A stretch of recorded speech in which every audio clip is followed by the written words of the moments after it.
আমাদের বাংলাদেশে বিমান বিধ্বস্ত ঘটনায় আমরা অভিভাবক সহ শিক্ষার্থীরা খুবই মনে আমরা বেদনাবিধুর দিন অতিবাহিত করেছি।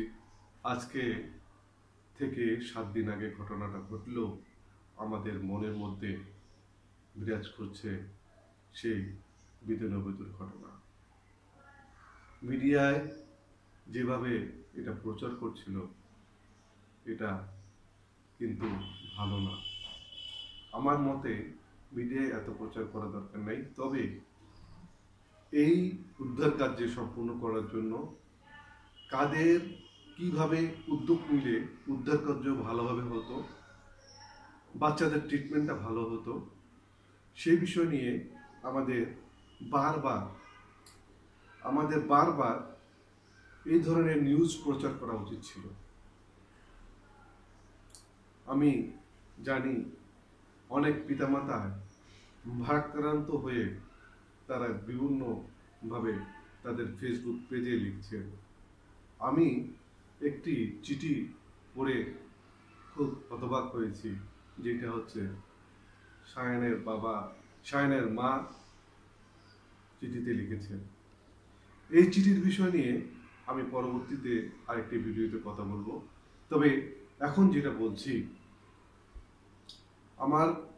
আমাকে যারা তোমরা ভাই মনে করো, যারা আমাকে বন্ধু মনে করো, যারা আমাকে চাচ্চু মনে করছো, দেখো এই বিপদটা আসলে আমাদের জন্য অনেক কষ্টকর। আমার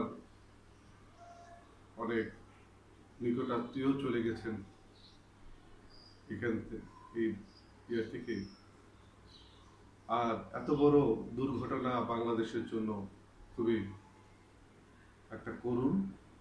বাবা মা তাদের সবকিছু মেনে নিতে পারে, কিন্তু সন্তানের প্রতি যে কষ্টকর অনুভূতি নিয়ে পৃথিবী থেকে বিদায় নেয়া, এটা বাবা মা মেনে নিতে পারে না। বন্ধুরা, তোমরা আমার যা ভিডিও দেখছো, তোমাদেরকে একটি রিকোয়েস্ট আমি এই ভিডিওর মাধ্যমে করতে চাই। তোমরা কখনো ভিডিও গেম দেখো না, তোমরা কখনো নেতিবাচক সংবাদ পড়ো না, তোমরা কখনো নেতিবাচক সংবাদ এড়িয়ে যাবে। কোথাও কোনো দুর্ঘটনা যদি তোমার চোখের সামনে আসে, কাট কাট কাট, তবা তবা, বাতিল বাতিল বলে এই সংবাদটা তুমি এড়িয়ে যাবা। আর একটা বিষয় বলবা, I love you, I am sorry, please forgive me, thank you. এটা বিষয় নিয়ে ওই জায়গা থেকে বেরিয়ে আসবা। ভিডিও গেম, যে ভিডিও গেমগুলো আসলে ভয়ানক ভিডিও গেম, এই ভিডিও গেমগুলো থেকে তোমরা বিরত থাকবা। এইগুলো তোমরা আসলে অনেক জ্ঞানী। এই আমি যে জেনারেশনের এবং তোমরা যে জেনারেশনে বেড়ে উঠছ, এই জেনারেশন কিন্তু তোমাদের জেনারেশনটা অনেক জ্ঞানী। আমরা পড়ালেখা করতাম, অনেক কিছু জানতাম, বাবা মা আমাদের বলতো, কিন্তু আমরা কখনো প্রশ্ন করতাম না কেন। আর তোমার জেনারেশনটা প্রশ্ন করে যে কেন। এই জন্য বলছি যে নেতিবাচক কিছু দেখা, নেতিবাচক কিছু ভিতরে নেয়া, এগুলো আমাদের কোষের সাথে এগুলো স্টোরেজ হয়ে যায়। স্টোরেজ বলতে এটা সংরক্ষিত হয় এবং এটা আমাদের জীবনে, বাস্তবিক জীবনে এটা প্রতিফলন করে। এটা হচ্ছে একটা আকর্ষণের নীতি, ল অফ অ্যাট্রাকশন। যে মনে করো যে একটা উপর থেকে যদি কোনো ভারী বস্তু ফেলানো হয়, সেইটা নিচে পড়ে। এটা একটা কিন্তু কি নিয়ম, এটা পৃথিবীর নিয়ম। কিন্তু পৃথিবীর বাইরে যখন যাও, যখন ওই জিনিসটা, ভারী জিনিসটা আমার ভাসতে থাকবে। তো এই বিষয়টা হচ্ছে এরকম, একটা নিয়ম থাকে। আমি তোমাদের অনুরোধ করব, তোমরা নেগেটিভ ভিডিও গেমস, তোমরা নেগেটিভ কোনো কার্টুন, তোমরা নেগেটিভ কোনো সংবাদ তোমাদের চোখে আসলে তোমরা এড়িয়ে যাবে। নেগেটিভ সংবাদ, negative cartoon, negative video games দেখবে না।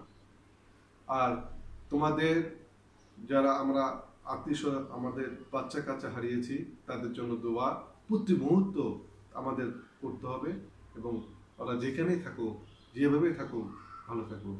মঙ্গলময়, পরম করুণাময়, দয়াময়, মেহেরবান স্রষ্টা ভালো জানেন যে এই ঘটনাটা কেন হলো, কি জন্য হলো।